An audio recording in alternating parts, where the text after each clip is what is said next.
Mendengarkan apa yang Gitu, Mbak. disampaikan, ya Pak Isa, mendengarkan apa yang disampaikan pemirsa oleh Panji Gumilang yang dinilai ataupun juga disebut masyarakat ini menodai agama Islam, apakah kemudian Mbak Leni juga mendengarkan hal yang sama karena beliau merupakan mantan dari NII KW 9. Mbak Leni juga pernah mendengarkan tadi apa yang disampaikan oleh Panji Gumilang saat masih ada di sana?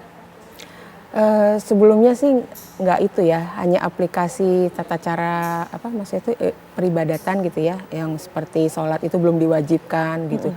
Jadi kami itu ya termasuk juga para alumni gitu yang sudah pasif juga memang baru ini melihat hal-hal yang lebih aneh lagi dari beliau gitu. Ini lebih aneh lagi dibandingkan Iya. pada saat Mbak Leni masih ada di sana dulu? Iya, Baik, gitu. dari apa yang sudah disampaikan Mbak Leni ke media sejauh ini, adakah kemudian hal lain yang mungkin Mbak Leni baru ketahui belakangan ini?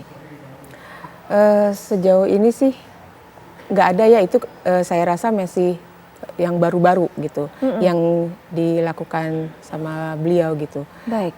Misalnya dalam sholat itu ada non-muslim di barisan sholat, kemudian juga menyelipkan istrinya di antara barisan laki-laki gitu, terus kalam Rasul. Betul. Atau yang dibandingkan dengan bahasa orang Indramayu seperti itu baru sekarang ini. Itu baru sekarang. Iya. Pada saat dulu Mbak Leni di sana belum ada yang namanya kemudian saf wanita ataupun istrinya ada di depan, kemudian sholat berjamaah dengan penganut agama lain, tidak ada hal seperti itu? Tidak ada. Jadi ini seperti sensasi baru ya yang dibuat gitu. Kadang kala gini, yang saya dengar gurauan dari teman-teman ya, gimana caranya supaya masuk media gitu kan, supaya mendapat perhatian dari masyarakat. Itu yang saya dengar dari teman-teman.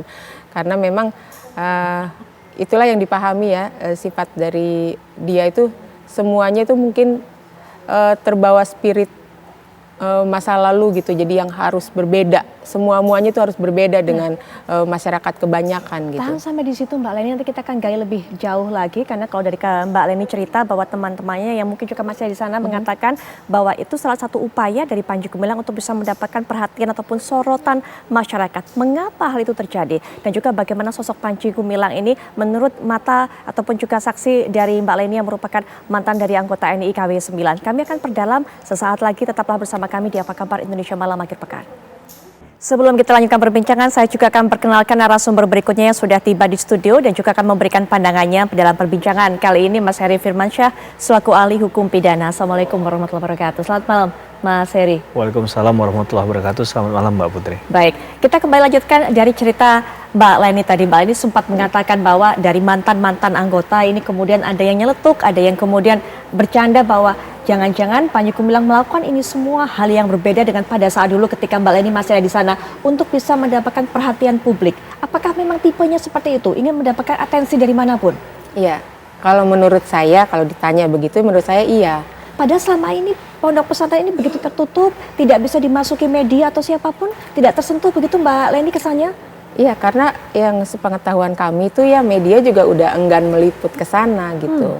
Jadi sudah tahu di sana itu tidak menarik untuk media gitu. Jadi berbagai cara tuh teman-teman yang mengatakan supaya dapat perhatian. Supaya gitu. dapat perhatian. Iya, jadi makanya kan mungkin dengan diuploadnya itu juga supaya mendapat perhatian gitu. Jadi satu hal yang berbeda, yang unik gitu kan, sehingga mungkin bisa jadi untuk menarik orang untuk bertabayun ke sana. Makanya kan saya juga nggak heran ketika diundang ke kantor Gubernur Jawa Barat kan malah diundang balik ke sana untuk tabayun ke sana.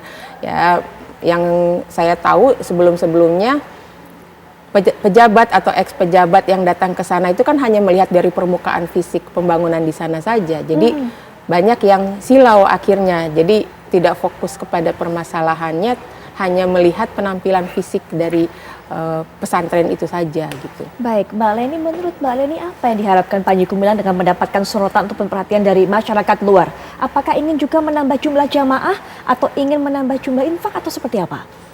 Ya, menurut saya sih menambah ini aja ya, perhatian dan keingintahuan masyarakat terhadap pesantren Az-Zaitun gitu. Kalau menurut saya begitu.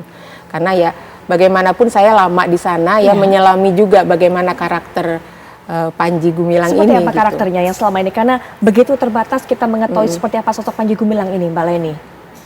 Ya sangat kontroversi banget gitu sosoknya. Jadi memang selalu menerapkan hal-hal yang di luar kebiasaan gitu. Ya. Bagaimana kemudian caranya mendoktrin semua jemaah yang ada di sana sehingga kemudian mereka susah untuk keluar dari itu semua? Kalau itu kan secara bertahap ya, pemahaman bertahap. Setelah hijrah itu kan ada pemanggilan untuk acara tazkiyah atau pembinaan gitu ya, atau tausiah lah istilah di luar itu. Jadi umat-umatnya dibina secara berkala gitu, dipahamkan dengan dalil-dalil Al-Quran, dengan pada awalnya itu pemahaman Mubai'ah 9, kemudian Sabta Subayah atau janji setianya lah kepada NII gitu ya. Padahal yang kami tahu itu sebenarnya ini NII KW 9 gitu. Iya. Baik, Jadi baik. bukan sebagaimana NII yang pada masa lalu gitu. Karena NII ini juga terpecah menjadi beberapa komandemen wilayah gitu. Iya, betul. Iya. Jadi yang ini yang di Al-Zaitun ini khusus KW 9. Jadi supaya masyarakat tidak keliru gitu. Juga supaya masyarakat lebih mengerti mengenai Iya, hal ini. iya. Mbak Leni juga buka suara soal pelecehan yang terjadi di sana. Iya. Pelecehan seperti apa sebenarnya? Ya, yang sepengetahuan saya dari korban langsung, kemudian dari bukti-bukti rekaman itu ada permintaan dinikahi gitu. Jadi hubungan itu berlangsung lama, bertahun-tahun gitu. Dia minta dinikahi tapi tidak kunjung dinikahi. Jadi itu yang saya tahu gitu. Setahu Mbak Leni hanya ada satu korbannya atau ada banyak? Atau ada Kalau lebih dari setahu saya setidaknya? satu, iya. Setahu Satu saya itu. satu, tapi banyak teman-teman juga yang mengatakan sebelum itu pernah terjadi juga gitu kepada yang lain. Baik. Tapi baru sebatas omongan-omongan ya. Baik, Gitu. Yang baik. benar-benar saya dalam itu yang ini, yang pernah juga diundang TV One ke rumahnya gitu. Baik. Mas Heri, bicara mengenai fatwa MUI juga yang menjadi tema kita pada malam hari ini. Barreskrim meminta MUI untuk mengeluarkan fatwa. Apa sebenarnya pentingnya ini bagi proses penyidikan?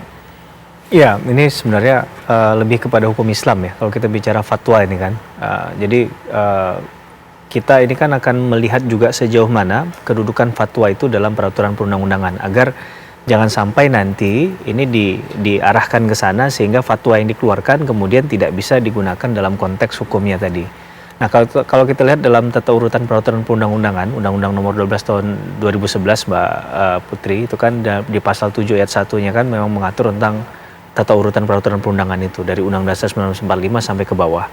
Nah, memang kita tidak menemukan fatwa tadi ya. Kemudian juga di konteks ketika kita bicara dalam sumber hukum, kan ada doktrin, ada traktat, kemudian juga ada jurisprudensi, ada undang-undang. Kita juga tidak menemukan fatwa itu. Nah, dalam konteks kasus ini, nah kita mulai melingkupi kasus ini saja. Kasus ini kan bicara tentang fatwa itu kan berarti ada persoalan yang kemudian perlu ditegaskan terkait dengan sikap yang kemudian diambil oleh cendekiawan Muslim ya. Nah, karena kasus yang diselesaikan ini haruslah mereka yang kasus yang diselesaikan dalam konteks ini haruslah mereka yang punya kemampuan atau keahlian di bidangnya.